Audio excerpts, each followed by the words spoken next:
안녕하세요. 꿀베리입니다. 오늘은 미국 디지털 헬스케어 시장에서 가장 뜨거운 종목 중 하나, 힘스앤허스 헬스, 티커 HIMS를 가져왔습니다.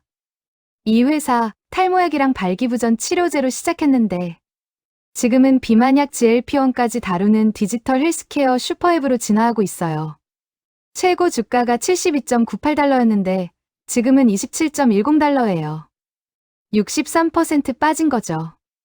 근데 공매도가 30%예요. 이게 무슨 의미인지, 지금 사도 되는지 끝까지 보시면 판단하실 수 있을 겁니다. 바로 시작하겠습니다. 오늘 왜 이 종목을 가져왔냐면요. 1분기 실적이 엄청 안 좋게 나왔어요. EPS가 마이너스 0.40달러였는데 시장은 플러스 0.02달러를 예상했어요. 예상치 대비 4100% 미스예요. 근데 주가는 오히려 올랐어요. 연간 가이던스를 28억 달러에서 30억 달러로 상향했거든요. 경영진이 1분기 손실은 일시적이고 연간으로는 성장한다는 자신감을 보여준 거예요. 숫자를 보겠습니다. 현재 주가는 27.10달러예요. 52주 최고가는 72.98달러, 52주 최저는 13.74달러예요. 시가총액은 약 62억 달러, 공매도 비율은 30.05%예요. 투자 포인트와 리스크 양쪽 다 있는 종목인데요. 하나씩 짚어보겠습니다. 이 회사가 뭘 하는 회사인지 제대로 이해하셔야 투자 판단이 됩니다.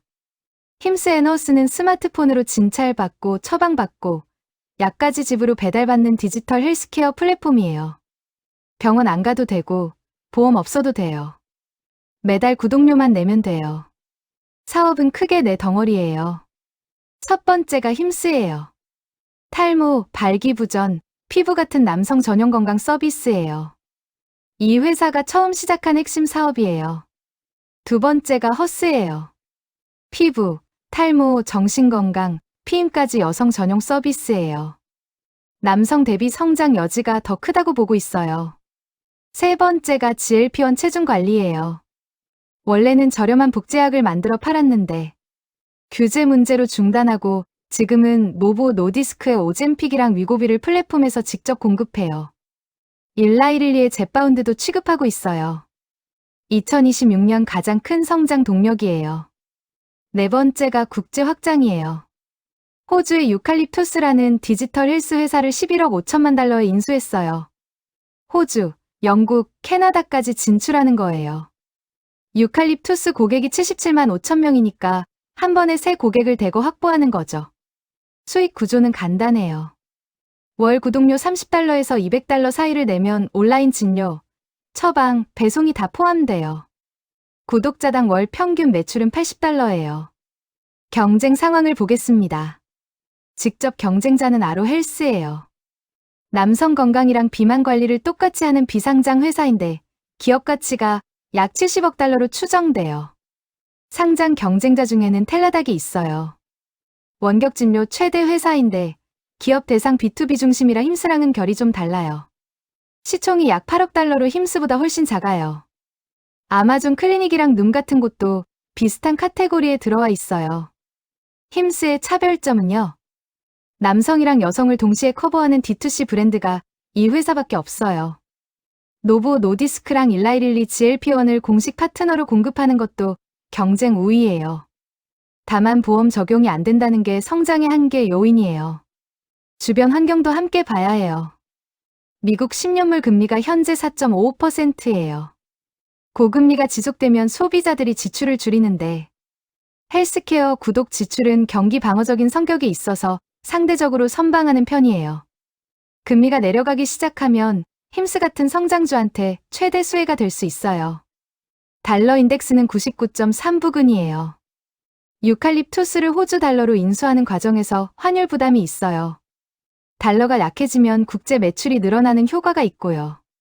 섹터 흐름을 보면 헬스케어 ETF는 방어적으로 강세예요. GLP-1 테마가 계속 시장의 주목을 받고 있어서 힘스한테 우호적인 환경이에요. 규제 환경도 중요해요. GLP-1 복제약 판매가 금지됐는데 힘스는 이미 브랜드 약으로 전환을 완료했어요. 노보 노디스크 소송도 취하됐고요. 다만 SEC가 컴파운딩 GLP-1 공시 관련 조사를 진행 중이에요. 결과가 나올 때까지는 불확실성이 있어요. 2026년 1분기 실적을 보겠습니다. 5월 11일에 발표됐어요. 솔직히 말씀드리면 숫자가 많이 안 좋았어요. 매출은 6억 800만 달러로 전년 대비 4% 성장했어요. 그런데 순손실이 9,200만 달러예요. EPS가 마이너스 0.40달러였는데 시장은 플러스 0.01달러를 예상했어요. 마이너스가 아니라 플러스를 예상했는데 마이너스가 나온 거예요. 예상 대비 4,100% 미스예요. 왜 이렇게 됐냐면요. GLP-1 복제약에서 브랜드 약으로 전환하는 과정에서 구조조정 비용이 한꺼번에 1분기에 몰렸어요. 복제약은 마진이 높은데 브랜드 약은 마진이 낮거든요. 그래서 총이익률이 77%에서 72.7%로 급락했어요. 그런데 재미있는 건 실적 발표 당일에 주가가 오히려 올랐어요. 왜냐하면 연간 매출 가이던스를 28억 달러에서 30억 달러로 상향했거든요. 가이던스라는 게 뭐냐면요. 회사가 올해 이 정도 매출은 낼 것 같다고 스스로 제시하는 목표치예요. 1분기 손실은 일시적이고 연간으로는 성장한다는 자신감을 보여준 거예요. 구독자는 260만 명으로 9% 성장했어요. 2분기 가이던스는 약 6억 9천만 달러로 전년 대비 18% 성장 예상이에요. 재무제표 보겠습니다. 2022년부터 보면요. 2022년 매출 5억 2,700만 달러, 2023년 8억 7,200만 달러, 2024년 14억 7,700만 달러, 2025년 23억 5천만 달러예요. 매년 65% 이상씩 성장한 거예요. 2024년과 2025년에는 드디어 흑자로 돌아섰어요. 2024년 순이익 1억 2,600만 달러, 2025년 1억 2,800만 달러예요. 그런데 2026년 1분기에 GLP-1 픽업 비용으로 다시 9,200만 달러 순손실이 났어요. 성장률도 65%에서 4%로 급격히 둔화됐고요. 조정 EBITDA는 2025년 3억 1,800만 달러로 마진율 13.5%였는데 2026년 1분기엔 4,400만 달러로 마진이 7.2%로 절반 가까이 떨어졌어요. 마진율 트렌드를 보겠습니다. 총이익률이 2022년에 77.6%였어요. 2023년에 82%까지 올라갔다가 2025년에 73.9%, 2026년 1분기엔 71.7%로 계속 낮아지고 있어요. 왜 낮아지냐면요. 원래 팔던 복제약이 마진이 엄청 높았어요. 근데 브랜드 약은 노보 노디스크나 일라이릴리한테 사오는 거라서 원가가 훨씬 비싸요. 그 차이가 마진율 하락으로 나타나는 거예요. 좋은 뉴스는 이 전환이 일시적이라는 거예요. 브랜드 약으로 전환이 완료되면 규모의 경제가 작동하고 하반기에 마진이 회복될 것으로 경영진은 보고 있어요. 연간 조정 EBITDA 가이던스 27억 5천만에서 35억 달러를 유지한 게 그 근거예요. 밸런스 시트를 보겠습니다. 총 자산이 18억 1천만 달러예요. 현금이 5억 9,700만 달러 있어요. 유동성은 충분해요. 주목해야 할 부분은 부채예요. 5월에 전환사채를 3억 5천만 달러 신규 발행했어요. 전환사채가 뭐냐면요. 나중에 주식으로 바꿀 수 있는 채권이에요. 유칼립투스 인수 비용이랑 AI 투자 재원으로 쓰는 거예요. 이게 나중에 주식으로 전환되면 기존 주주 지분이 희석돼요. 총 자본은 9억 9,800만 달러예요. 현금 흐름을 보겠습니다. 2025년 영업 현금 흐름이 3억 달러로 사상 최고였어요. 2022년 마이너스 8,600만 달러에서 3년 만에 흑자로 전환한 거예요. 그런데 잉여현금 흐름은 2024년 1억 9,800만 달러에서 2025년 5,700만 달러로 급감했어요. 설비 투자가 늘었기 때문이에요. 2026년에는 유칼립투스 인수로 잉여현금 흐름이 다시 마이너스로 갈 가능성이 높아요. 배당이나 자사주 매입은 없어요. 전액 성장에 재투자하는 전략이에요. 밸류에이션 보겠습니다. P 배수가 약 48배예요. 주가 매출 비율 PS는 약 2.6배예요. EV 대비 EBITDA는 약 19배고요. 디지털 헬스케어 성장 주치고는 비싸지 않아요. 경쟁사 텔라닥이 PS 0.4배인 것과 비교하면 프리미엄이 있긴 하지만 성장성 차이를 감안하면 합리적인 수준이에요. 애널리스트 평균 목표가는 30.17달러로 현재 주가 대비 약 11% 업사이드가 있어요. 가장 높은 목표가는 BTIG의 68달러, 가장 낮은 목표가는 뱅크 오브 아메리카의 26달러예요.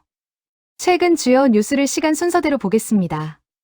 가장 최근인 6월 2일, 노보 노디스크와 캐나다 GLP-1 제네릭 세마글루타이드 공급 계약을 체결했어요. 캐나다 시장 첫 진출이에요. 유칼립투스 인수랑 맞물려서 국제 확장이 본격화되고 있다는 신호예요. 5월 26일에는 이사 데이비드 웰스가 48,400주를 직접 샀어요. 총 117만 달러어치예요. 이 소식이 나오자마자 주가가 5.5% 반등했어요. 5월 18일에는 전환사채 3억 5천만 달러 발행을 완료했어요. 유칼립투스 인수 잔금이랑 AI 플랫폼 투자 재원으로 쓰는 거예요. 5월 11일 1분기 실적 발표가 있었어요. 매출 6억 800만 달러에 EPS-0.40달러로 대폭 미스가 나왔지만 연간 가이던스를 28억에서 30억 달러로 상향하면서 주가가 초반 하락을 딛고 반등했어요. 3월 9일에는 이 회사 역사에서 가장 중요한 뉴스 중 하나가 나왔어요. 노보 노디스크와 전략적 파트너십을 체결하고 소송을 취하했어요. 오젬픽 위고비 플랫폼 공급이 시작됐고 주가가 단기에 54%나 급등했어요. 2월 20일에는 호주 디지털 헬스 플랫폼 유칼립투스를 11억 5천만 달러에 인수한다고 발표했어요. 호주, 영국, 캐나다까지 77만 5천 명 고객을 한 번에 확보하는 거예요. 좋은 뉴스와 나쁜 뉴스가 번갈아 나오면서 주가가 롤러코스터처럼 움직인 반년이었어요. 앞으로 어떤 일들이 예정돼 있는지 보겠습니다. 가장 먼저 확인해야 할 게 6월 안에 유칼립투스 인수 클로징이 완료되는지예요. 통합 일정 발표도 나올 예정이에요. 7월에서 8월 사이에는 2분기 실적이 발표돼요. 예상 매출이 6억 9천만 달러예요. 이게 달성되면 주가에 큰 촉매가 될 수 있어요. 이게 이번 하반기 가장 중요한 이벤트예요. 2026년 하반기에는 일라이릴리 젯바운드 플랫폼 확대랑 남성 테스토스테론 케어 서비스인 카이자트렉스 출시가 예정돼 있어요. 연말에는 연간 매출 28억에서 30억 달러 가이던스 달성 여부를 확인할 수 있어요. 규제 쪽에서는 SEC 컴파운딩 GLP-1 공시 조사 결과를 계속 모니터링해야 해요. 시기는 미정이지만 결과에 따라 주가에 큰 영향을 줄 수 있어요. 유칼립투스 통합이 완료되면 영국, 캐나다, 호주 국제 매출이 공시로 잡히기 시작해요. 국제 성장 속도가 얼마나 빠른지 그때 확인할 수 있어요. 주요 증권사 의견을 보겠습니다. 가장 긍정적인 곳은 BTIG예요. 목표가 68달러, 매수 의견이에요. GLP-1 피벗 성공 시 급격한 재평가 여지가 있다는 거예요. 모건 스탠리는 목표가 40달러로 보유 의견이에요. 성장성은 인정하지만 마진 회복을 확인해야 한다는 입장이에요. TD코에는 4월에 매수해서 보유로 하향했어요. 1분기 EPS 미스랑 SEC 조사 불확실성을 반영한 거예요. 뱅크 오브 아메리카는 매도 의견이에요. 목표가 26달러로 현재 주가랑 거의 비슷해요. GLP-1 전환 이후 구독자당 매출이 계속 하락할 거라는 시각이에요. 전반적으로 보유 의견이 가장 많고 평균 목표가 30.17달러예요. 기관과 내부자 동향을 보겠습니다. 주목할 만한 게 있어요. 5월 26일에 이사 데이비드 웰스가 직접 주식을 샀어요. 데이비드 웰스는 넷플릭스 전 CFO예요. 48,400주를 주당 24.235달러에 샀는데 총 117만 달러어치예요. 본인 지분이 27.5% 늘어난 거예요. 이게 왜 중요하냐면요. 회사 내부 사정을 가장 잘 아는 사람 중 하나가 이 주가에서 직접 사고 있다는 거거든요. 다만 CFO는 스톡옵션을 행사하고 일부 팔았어요. 사전 계획된 매도예요. 이건 의도적인 매도가 아니라 자동 집행되는 거라 의미가 덜해요. 12개월 전체로 보면 내부자 매수 117만 달러, 대비 매도가 3,600만 달러 이상이에요. 전반적으로는 매도 우위예요. 기관 쪽에서는 뱅가드, 블랙락 같은 대형 인덱스 펀드가 상위 주주로 있어요. 캐시우드 ARK 지놈 헬스케어 ETF도 보유 중이에요. 공매도 데이터를 보겠습니다. 공매도 잔고가 6,337만 2천영이 영주예요. 유통주식 대비 공매도 비율이 30.05%예요. 이거 굉장히 높은 거예요. 헬스케어주 중에서도 상위권이에요. 데이즈 투 커버는 4.31일이에요. 공매도 세력이 포지션을 청산하는데 4일 이상 걸린다는 거예요. 이 수치가 높을수록 좋은 뉴스가 나왔을 때 숏스퀴즈 가능성이 높아져요. 공매도 세력이 빠져나가려면 주식을 사야 하는데 그게 주가를 더 올리는 거거든요. 오프익스체인지 공매도 비율이 57.06%예요. 다크풀이라는 비공개 거래소에서 이루어지는 공매도인데 절반 이상이 일반 시장 밖에서 거래되고 있다는 거예요. 정리하면 공매도 30%는 리스크이기도 하고 기회이기도 해요. 변동성이 커진다는 건 양쪽 방향으로 다 크게 움직일 수 있다는 거거든요. 차트를 보겠습니다. 일봉 먼저 볼게요. 현재 주가는 27.10달러예요. 오늘 3.47% 올라 있어요. 이동평균선을 보면 지금 상승 추세가 살아있어요. 20일 이동평균선이 23.16달러, 60일 이동평균선이 25.16달러인데 현재 주가가 두 선 모두 위에 있어요. 주가가 이동평균선 위에 있다는 건 단기 상승 추세가 유지되고 있다는 의미예요. RSI는 55.23이에요. 70 이상이면 과열, 30 이하면 과매도인데 지금은 딱 중립이에요. 추가 상승 여지가 있어요. MACD를 보면 0.56이고 시그널이 0.28이에요. MACD가 시그널 위에 있는 골든크로스 상태예요. 상승 신호예요. RMI가 78.49로 높아요. 최근 반등 탄력이 강하다는 의미예요. 거래량이 오늘 1384만 2635주예요. 평균 대비 74.37% 높게 들어오고 있어요. 거래량이 늘면서 주가가 오른다는 건 상승에 힘이 실리고 있다는 신호예요. 주봉으로 큰 그림을 보겠습니다. 주봉으로 보면 이 종목의 진짜 역사가 보여요. 2025년 2월에 72.98달러 최고점을 찍었는데 그게 GLP-1 복제약 열풍이 정점이었어요. 그 이후 FDA 규제, 노보 노디스크 소송, EPS 미스가 겹치면서 2026년 2월에 13.74달러 최저점까지 빠졌어요. 최고점에서 최저점까지 81% 빠진 거예요. 그리고 지금은 27달러까지 반등한 거예요. 최저점 대비 97% 오른 거예요. 주봉 RSI가 48.8이에요. 아직 중립 구간이에요. 과열이 아니라 더 오를 여지가 있어요. 주봉 MACD는 마이너스 2.02예요. 아직 마이너스 구간이긴 한데 시그널이 마이너스 3.27이라 MACD가 위에 있어요. 회복 중이라는 의미예요. 지지 구간을 보면 1차 지지가 25.16달러 60일 이동평균선이에요. 2차 지지는 23.16달러 20일 이동평균선이고요. 저항 구간은 1차가 볼린저밴드 상단 29.16달러, 2차가 32.19달러예요. 리스크부터 보겠습니다. 첫 번째, 1분기 EPS가 마이너스 0.40달러로 예상 대비 4100% 미스였어요. 구독자당 월 매출도 85달러에서 80달러로 하락했어요. GLP-1 브랜드 약 전환이 구조적으로 ARPU를 낮출 수 있어요. 두 번째, GLP-1 픽업 비용이에요. 1분기에 9,200만 달러 순손실이 났어요. 복제약보다 브랜드 약 마진이 낮아서 총이익률이 72.7%로 급락했어요. 세 번째, SEC 조사예요. 컴파운딩 GLP-1 공시 관련 정식 조사 중이에요. 과징금이나 영업 제한이 나오면 주가에 타격이에요. 네 번째, 공매도 30%랑 전환사채 희석이에요. 변동성이 극대화된 구조고 전환사채가 주식으로 전환되면 지분이 희석돼요. 다섯 번째, 유칼립투스 인수 리스크예요. 11억 5천만 달러라는 큰 돈을 들인 인수예요. 통합이 잘못되면 막대한 손실이에요. 투자 포인트 쪽입니다. 첫 번째, 공매도 30%는 숏스퀴즈 잠재력이에요. 데이즈 투 커버가 4.31일이에요. 좋은 뉴스 하나에 공매도 세력이 강제 청산하면서 주가가 급등할 수 있어요. 이미 최저 13.74달러에서 27달러까지 반등한 경험이 있어요. 두 번째, 가이던스 상향이에요. 1분기 EPS 대폭 미스에도 연간 가이던스를 28억에서 30억 달러로 올렸어요. 1분기 손실은 전략적 전환 비용이지 구조적 문제가 아니라는 신호예요. 세 번째, 노보 노디스크 파트너십 완료예요.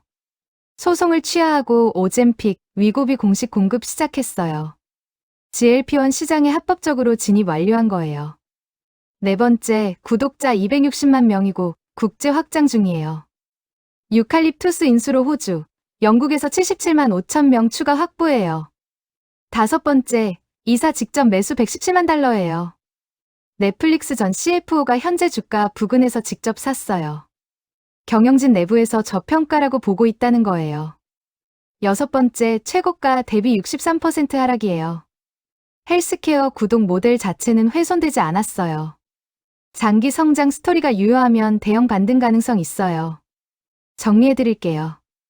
힘스앤허스는 지금 두 가지 스토리가 충돌하고 있어요.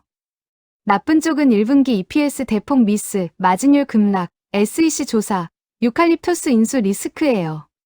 좋은 쪽은 가이던스 상향, 노보 노디스크 파트너십 완료, 이사 직접 매수, 공매도 30%에서 오는 쇼스키즈 잠재력이에요. 단기적으로는 8월 2분기 실적 발표 전까지 25달러에서 29달러 사이 박스권 가능성이 높아요. SEC 조사 뉴스에 따라 변동성이 클 수 있어요. 중기적으로는 8월 2분기 실적 발표가 분수령이에요. 매출 가이던스 6억 9천만 달러를 달성하면 주가가 다시 오를 수 있어요. 유칼립투스 국제 매출이 가시화되면 추가 상승 촉매가 될 수 있고요. 애널리스트 평균 목표가가 30.17달러인데 강세 시나리오에서는 32달러에서 40달러까지 시야에 들어와요. 장기적으로는 디지털 헬스케어 슈퍼의 포지션이 살아있어요. GLP-1이 공인 플랫폼이 됐고 국제 확장도 진행 중이에요. 시행만 된다면 50달러 이상도 가능한 종목이에요. 앞으로 모니터링 하실 포인트는 4가지예요. 8월 2분기 실적, SEC 조사 결과, 유칼립투스 통합 진행 상황, 그리고 공매도 비율 추이예요. 마지막으로 드리고 싶은 말씀은요. 힘스앤허스는 지금 크게 변신하는 과정에 있어요. 싸구려 복제약 회사에서 노보 노디스크, 일라이릴리 같은 글로벌 제약사와 파트너십을 맺은 디지털 헬스케어 플랫폼으로요. 변신하는 과정엔 항상 진통이 있어요. 그 진통이 지금이에요. 이게 진짜 기회인지 판단은 여러분이 하세요. 오늘 영상 여기까지입니다. 도움이 되셨다면 좋아요와 구독 부탁드립니다. 그럼 다음 영상에서 다시 만나요.